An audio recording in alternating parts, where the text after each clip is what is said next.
I am going to demonstrate how we can upload this article to Scopus. And first things first, we're gonna go to the top bar, and then here we're gonna look for customer. And in customer area, we're gonna go under all files. Want to go under all files, click on this. And then here you'll see all the articles we have uploaded, most of them to Scopus, yes. And the articles look like this when they're uploaded. This is the title of the article. The author is just someone who uploaded them on the website, which is me. And then the file category, that's where you choose. Is this an Internet Journal of Restorative Justice article or is it a Youth Voice Journal article? And then the owner, where are you sending it to? And this time I'm sending it to Elsevier. And then here it's going to show the date you've sent it to them. So, yeah, enough looking around here because now we need to add that article. And how do we do it?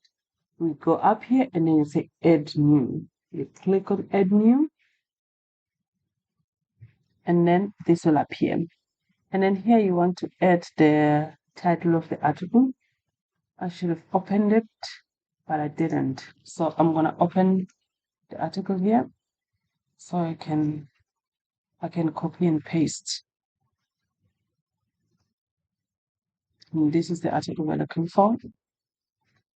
Okay, set this apart. Make it smaller. Yeah, this looks fine. And then you select the title. You paste it. And here you can add the abstract, but it's not necessary because all they need is to have the title of the article. And they need the title and they need the article. So you can add the abstract if you want, but it's not necessary. So I'm not gonna do that. I'm gonna go down here and then here, just after this big box, is then the assignment. You select the user. Who are you sending this to? You select this British Library, different things here. For British Library, because this is important, for British Library, you only send them articles at the end of the publication year. So for everything that's published in 2020, they do not have. When the new year starts and you have everything that we published in 2020, you want to do the very same steps and submit all the articles to them. They do not want an article after they've published it. They just want the whole volume. So here we are looking for Elsevier because you're sending it to them and then you click on them and then it already shows here the user is Elsevier. You go down, this is not important. Here, this is important. Add file attachment. This is where you want to add your file. I have the folder open here. I'll open on the final because we want to send the final draft. And then you can also just click here and then you can go through the process of upload. But I have folders and folders upon folders, so that is quite a bit annoying. So I just prefer to just have it open and then so I can drag it and drop it here. Okay, that did not do what I wanted it to do. I'll try again, drag and drop. Okay, yeah, that worked. So the file is dropped and then we're gonna look here, attach files. We're gonna see the name of the file that you've attached, which is fine. If you don't want it anymore, you just delete it and attach what you want. And then for except here you add them.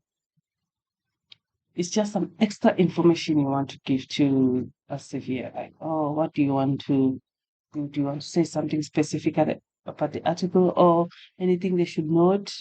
Yeah, but you don't have to do this. But what I do is that I write it's volume 10, and then I write no issue number. Why do I write this? Because most of the time when you upload an article, they're gonna ask, oh, what number issue is this? What volume is this? So it's just better to just write it there. So since I started writing this, they have not even asked. So you just write volume 10, there's no issue number. And then on your, and then all of this, not important. You just leave this as it is. It's default setting on allow comments. I have never had comments, so you never know. And then on your right, from the bottom, you scroll up, you want to see featured image. We do not add this. And then you just scroll up, and then here you have to select the category. Like, where does this article belong? Is it Internet Journal of Research Justice, or is it Youth Voice Journal?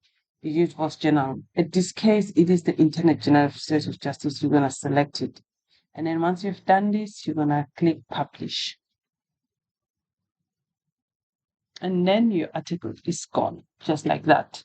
And then what I like to do when this is done is go up here and then go back to back to the customer area, and then you go back to your files and say all files, because you want to see if what you did, it happened the way you wanted it to. Okay, that means this is the title. The title is there, and I did put the right category. I sent it to the right person, and it sent 18 seconds ago. So it is the article, so that is done. And once this is done, what you need to do, you're gonna go back to your email and let Elsevier know that you've added an article. It's not more about letting them know, it's about asking them to confirm they have received it. And within a day or two, they usually confirm we have received the article. So that's what you do, and that's it. Yeah.